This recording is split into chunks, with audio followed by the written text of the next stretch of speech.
नमस्कार दोस्तों।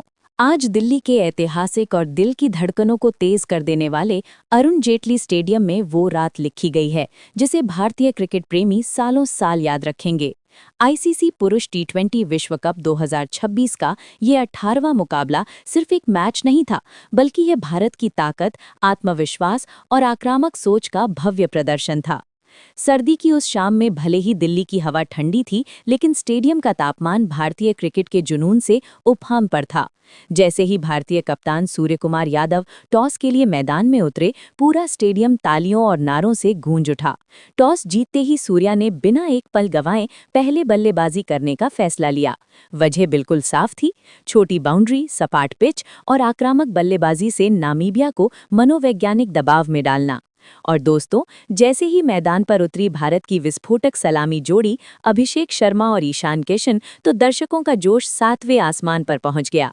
नामीबिया की ओर से नई गेंद थामी उनके भरोसेमंद तेज गेंदबाज रूबन ट्रम्पलमैन ने।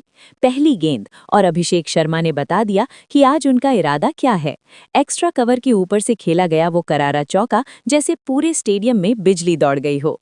ईशान किशन भी कहाँ पीछे रहने वाले थे। कभी कट, कभी पुल और कभी अंदर आती गेंदों पर शानदार ड्राइव। भारत की शुरुआत बिल्कुल वैसी ही थी जैसी कप्तान सूर्या ने सोची थी। लेकिन क्रिकेट अनिश्चितताओं का खेल है। चौथे ओवर में बेन शिकोंगो की एक अतिरिक्त उछाल वाली गेंद पर ईशान किशन बड़ा शॉट खेलने के चक्कर में चूक गए। 15 गेंदों पर 22 रन, छोटी लेकिन तेज पारी। भारत को पहला झटका लगा, लेकिन आक्रमण रुका नहीं। मैदान पर आए युवा स्टार तिलक वर्मा और फिर शुरू हुआ रन मशीन का असली शो। अभिषेक शर्मा अब पूरी तरह से लय में आ चुके थे। कवर ड्राइव, पुल शॉट और स्पिनरों के खिलाफ उनके फुटवर्क ने नामीबिया के गेंदबाजों को बैकफुट पर धकेल दिया। 8वें ओवर में जब स्पिनर बर्नार्ड शोल्स आए, तो अभिषेक ने मानो उनके खिलाफ युद्ध छेड़ दिया।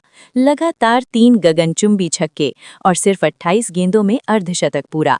पूरा स्टेडियम झूम उठा, तिरंगे लहराने लगे। हर तरफ सिर्फ एक ही नाम, अभिषेक, अभिषेक। 15 ओवर के बाद भारत का स्कोर 160 रन पार कर चुका था। तिलक वर्मा भी शानदार बल्लेबाजी कर रहे थे, लेकिन दुर्भाग्यवश एक खूबसूरत कवर ड्राइव खेलने के प्रयास में वो आउट हो गए।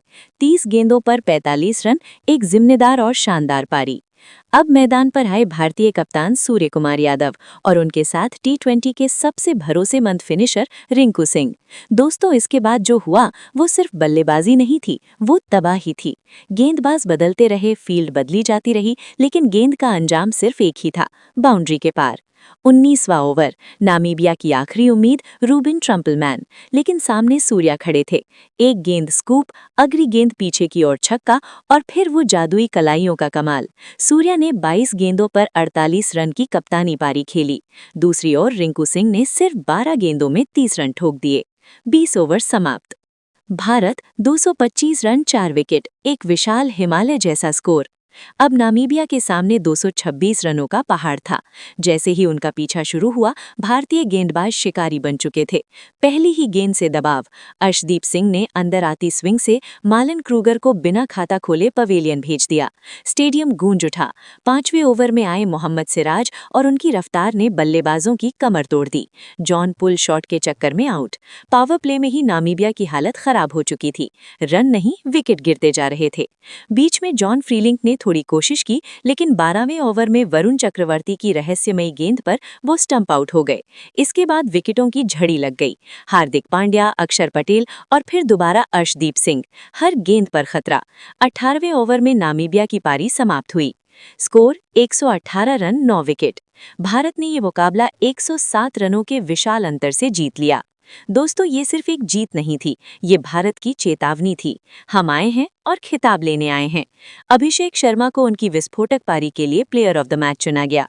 पूरा अरुण जेटली स्टेडियम जीत के जश्न में डूब चुका था।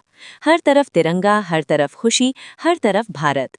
तो दोस्तों, आपको भारत की ये ऐतिहासिक जीत कैसी लगी? कमेंट बॉक्स में ज़रूर बताइए। वीडियो पसंद आए तो लाइक, शेयर और चैनल को सब्सक्राइब करना बिल्कुल ना भूलें। जय हिंद।